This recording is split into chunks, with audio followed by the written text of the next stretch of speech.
हरे कृष्ण। सभी वैष्णवों के चरणों में दंडवत प्रणाम।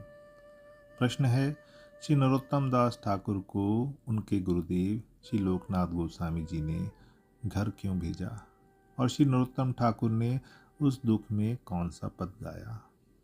लीला इस प्रकार है। नरोत्तम दास ठाकुर अपने गुरुदेव लोकनाथ गोस्वामी जी के साथ हरिनाम कर रहे थे। इतने में एक प्यासा व्यक्ति वहां आता है और उनसे पानी मांगता है। इस पर नरोत्तम ठाकुर उसको पानी देते हैं। उस व्यक्ति के चले जाने के बाद लोकनाथ गोस्वामी नरोत्तम ठाकुर पर बहुत कुपित होते हैं और उन्हें कहते हैं कि तुम राजा की संतान हो ना, इसीलिए तुम्हारी दान देने की प्रवृत्ति गई नहीं। इसलिए तुम वापस जाओ, जब दान दे देकर थक जाओगे, दान देकर तुम्हें विरक्ति हो जाएगी, तब आना। एक विचार से हम लोगों को नरोत्तम परिवार भी कहा जाता है। नरोत्तम ठाकुर कृष्ण लीला में रूप मंजरी के अधीन चंपक मंजरी हैं।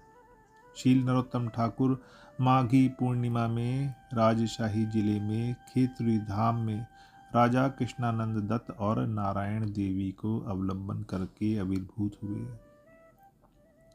जब चैतन्य महाप्रभु संन्यास के बाद दूसरी बार वृंदावन जा रहे थे, तब उनके साथ असंख्य लोग यात्रा कर रहे थे।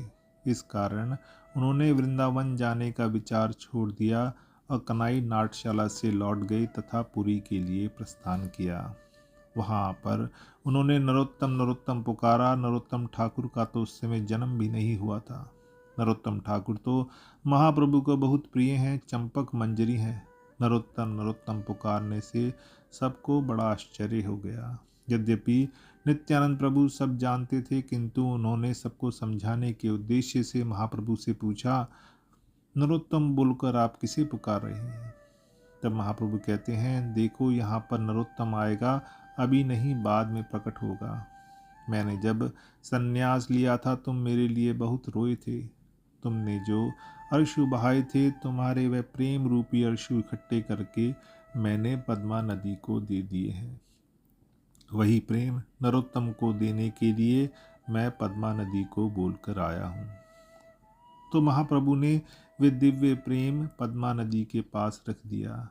जब नरोत्तम ठाकुर का जन्म हुआ, गौर नित्यानंद के प्रेम से महापुरुष के जितने गुण हैं सब उनमें प्रकाशित हुए।